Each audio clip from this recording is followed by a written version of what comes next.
Hello bachcho, let's read this question. The question says, which of the following does not represent formation of reactive intermediate correctly?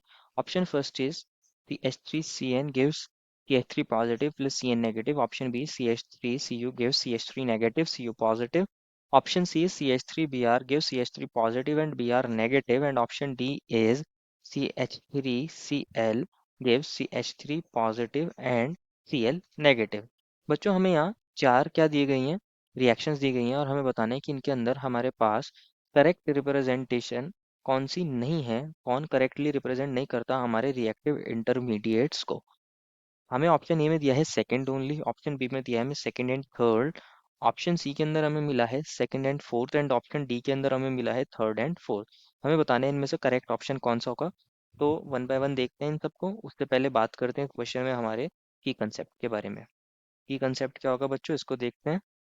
Types of bond cleavage. बच्चों की concept क्या होगा again, types of bond cleavage. हमें पता होना चाहिए कितने types की हमारे पास बॉन्ड क्लीवेज होती है।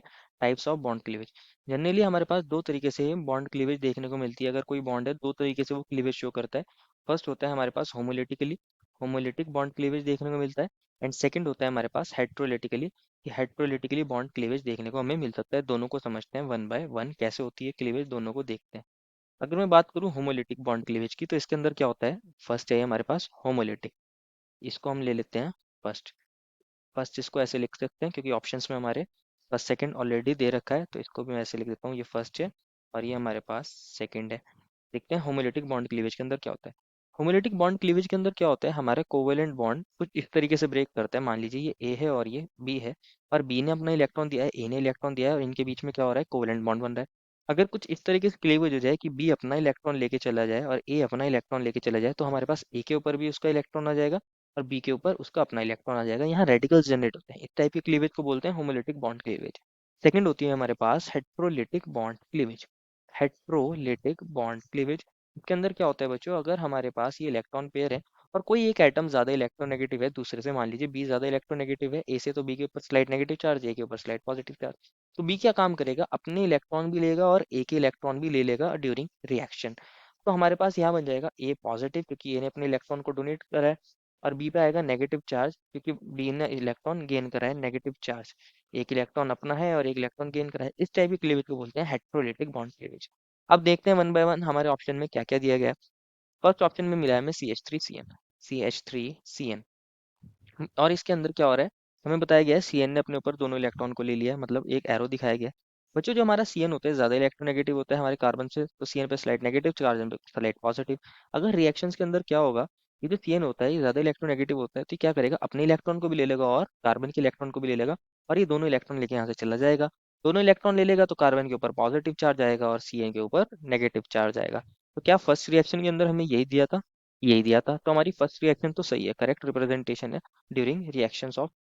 तो अब सेकंड की बात करते हैं। सेकंड के अंदर CH3Cu मिला है, इसको भी देख लेते हैं बच्चों। CH3Cu, CH3, ये रहा Cu, ये कॉपर है। कॉपर मेटल है, मेटल्स की तो टेंडेंसी अपने इलेक्ट्रॉन लूज करने की होती है, और सी पे ज्यादा इलेक्ट्रोनेगेटिव चार्ज आएगा यहाँ, क्योंकि कार्बन जो होगा मेटल से तो ज्यादा इलेक्ट्रोनेगेटिव होगा। कॉपर पे स्लाइड पॉजिटिव चार्ज। रिएक्शन के दौरान क्या होगा, ये कार्बन अपने इलेक्ट्रॉन के साथ साथ कॉपर के भी इलेक्ट्रॉन ले लेगा, तो CH3 के ऊपर आएगा नेगेटिव चार्ज और कॉपर के ऊपर आएगा पॉजिटिव चार्ज। ये हमारे पास होना चाहिए। क्या बनाया, यही बनाया, यस यही बनाया, तो सेकंड भी सही है। थर्ड को देखते हैं, CH3Br मिला है। थर्ड क्या मिला है बच्चों, CH3Br। अब इसके अंदर देखते हैं क्या हो सकता है। Br पे स्लाइड नेगेटिव चार्ज, क्योंकि Br ज्यादा इलेक्ट्रोनेगेटिव होगा हमारे कार्बन से, कार्बन स्लाइड पॉजिटिव चार्ज। अगर रिएक्शन होती है तो Br क्या करेगा, अपने इलेक्ट्रॉन के साथ साथ कार्बन के इलेक्ट्रॉन भी लेके चला जाएगा क्योंकि ये ज्यादा इलेक्ट्रोनेगेटिव होता है। तो हमारे पास यहाँ कार्बन इलेक्ट्रॉन को लूज करेगा तो कार्बन पाएगा पॉजिटिव चार्ज, Br इलेक्ट्रॉन को गेन करेगा, Br पाएगा नेगेटिव चार्ज। तो क्या यही मिला है हमें, इसी तरह एरो का डायरेक्शन शो करा है। बच्चों CH3 पॉजिटिव बनना है, Br नेगेटिव बनना है, लेकिन एरो का डायरेक्शन अपोजिट शो करा है, तो थर्ड हमारी करेक्ट रिप्रेजेंटेशन नहीं है। तो हमारे ऑप्शन के अकॉर्डिंग ये सही हो जाएगी, क्योंकि इन्होंने हमसे पूछा है कौन सी करेक्ट नहीं है।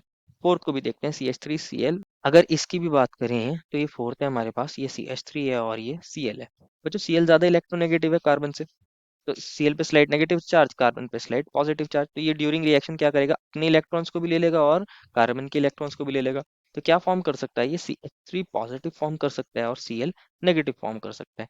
सेकेंडली और क्या हो सकता है बच्चों, इसको भी देखते हैं। हमें यही दिया है Cl नेगेटिव और CH3 पॉजिटिव, लेकिन डायरेक्शन ऑफ एरोज दिखाए हैं दोनों के ऊपर कि CH3 भी ले जा रहा है और Cl भी ले जा रहा है।